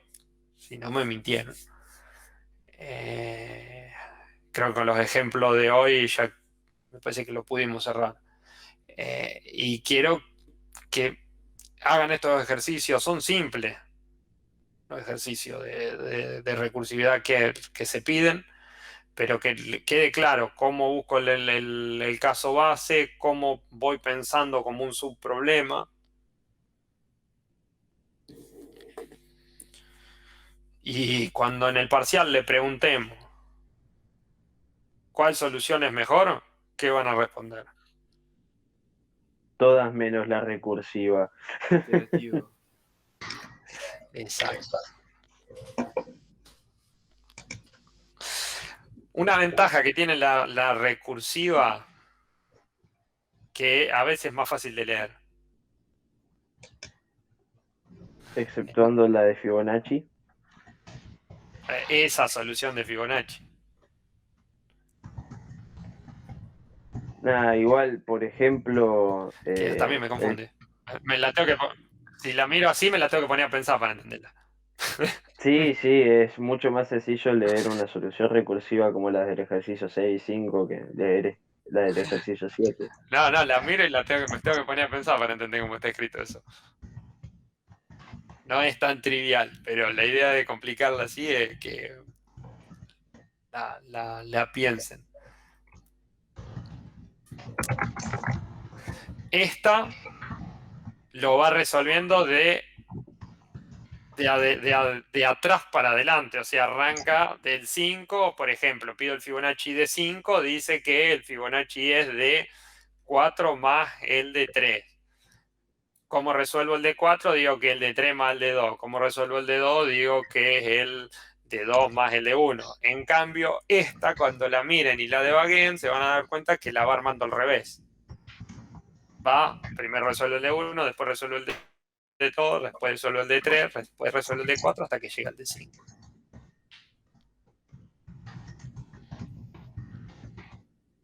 Pero debagueenla y mírenla y entiéndanla.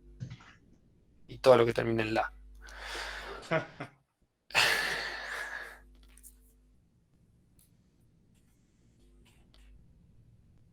No tengo más nada para agregarle. Si quieren hacer pregunta, duda. No, yo por mi parte estoy tranquilo.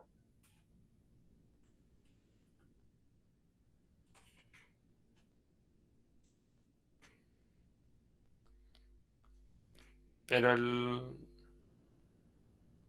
sí, me parece que sí, arranca en 0 la serie, ¿no es cierto? Sí, 0, 1, 1, 2. No, está bien que devuelva Me 0. pasó lo mismo que Juan estaba hablando. Sí, los dos primeros elementos son 0 y 1 y de ahí se va calculando el resto.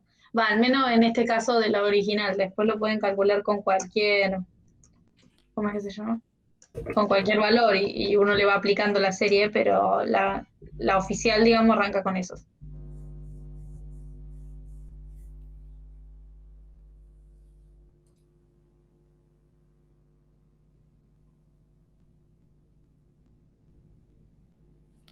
Bueno. Hagan la práctica, no se atrasen.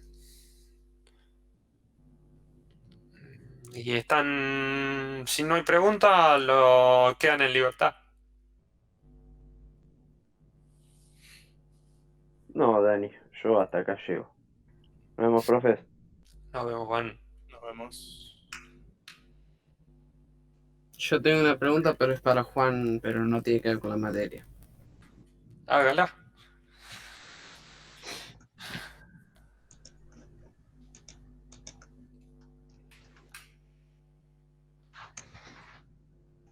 Una pregunta Sí. antes de irme. Entonces, supongamos que tenemos un método copy de una pila y uno recursivo y otro iterativo. Y para justificar que la eficiencia del iterativo es mucho mejor, podríamos decir que porque el recursivo utiliza la pila de ejecución y por eso no es eficiente como el iterativo. Exacto. Esa es la Por la respuesta. pila de ejecución, siempre. El uso de recursos siempre, la administración de los recursos de una llamada recursiva siempre es peor que cualquier llamada iterativa. Hay problemas que a veces implementar una llamada iterativa es difícil. Lo vamos a ver ahora con los árboles, que vamos a tener que usar las llamadas recursivas, ¿no? En algunos métodos. Pero donde tengas la opción de una llamada iterativa, lo recomendable es usarla. Que aprendan la recursividad, la llamada recursiva, es para que ustedes conozcan que esa herramienta existe. Y cuando tenga que implementar una llamada recursiva, ¿cómo tengo? Bueno, tengo que buscar el caso base, tengo que buscar cómo lo implemento para poder resolverlo como un subproblema del mismo tipo. Pero en cuanto a performance, siempre es mejor la iterativa. Muy bien, hasta luego. Hasta luego.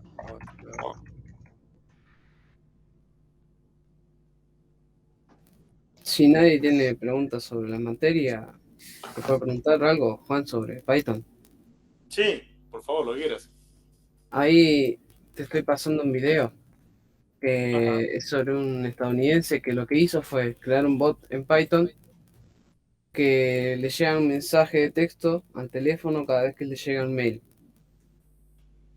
La pregunta es, ¿se podrá hacer algo parecido, pero que en vez que le llegue el mensaje de texto, le llegue un WhatsApp o un mensaje de Telegram? Sí, ahí lo que vas a tener que hacer es interactuar con las APIs de WhatsApp y de Telegram, no sé cuál es el alcance de cada una. Y después la otra cosa que te va a restringir es la infraestructura que tengas. O sea, seguramente vas a necesitar mínimamente un VPS para poder correr los servicios que quieras hacer, si no, no va a ser de mucha utilidad. Pero sí, sin duda. O sea, desconozco de lo que me estabas hablando, pero escuchándolo así en el aire, se me ocurren esas cosas. Interacción con APIs, autorización y una infraestructura, aunque sea chiquita, pero que soporte lo que querés hacer. Claro, el tema es que no entendí nada. Pasa que por ahí es una cosa, digamos, no tan básica. No sé si será algo difícil, pero no es una cosa tan trivial, digamos, de hacer. Pero sí, la respuesta sí podés hacerlo, siempre y cuando los servicios te lo permitan. Pero desde el punto de vista lógico, sí, por supuesto que lo puedes hacer. Listo.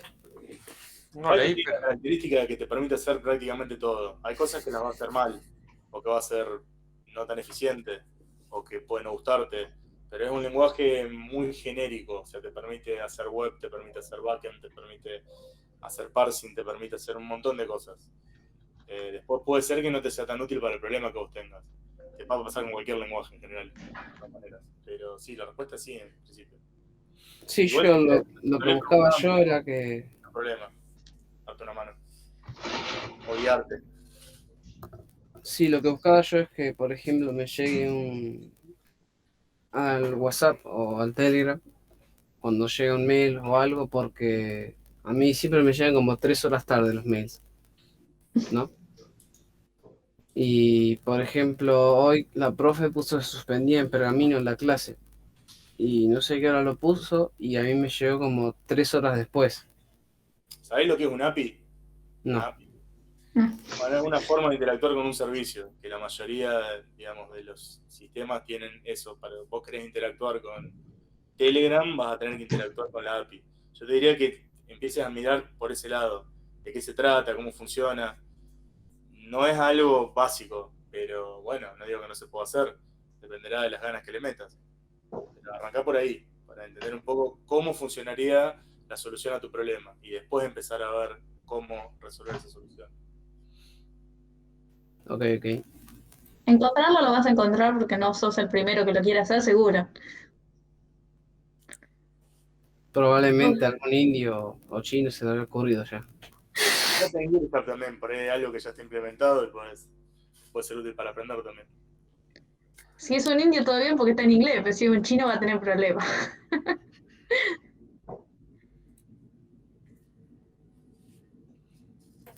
Ya buscaré algo parecido. Cualquier cosa, pregunta, no hay ningún problema.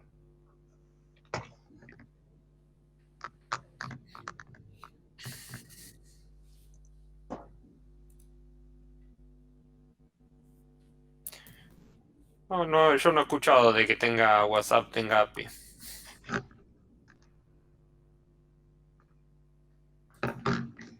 Yo solo mandé mails. Lo estamos viendo. Adiósito. Nos vemos.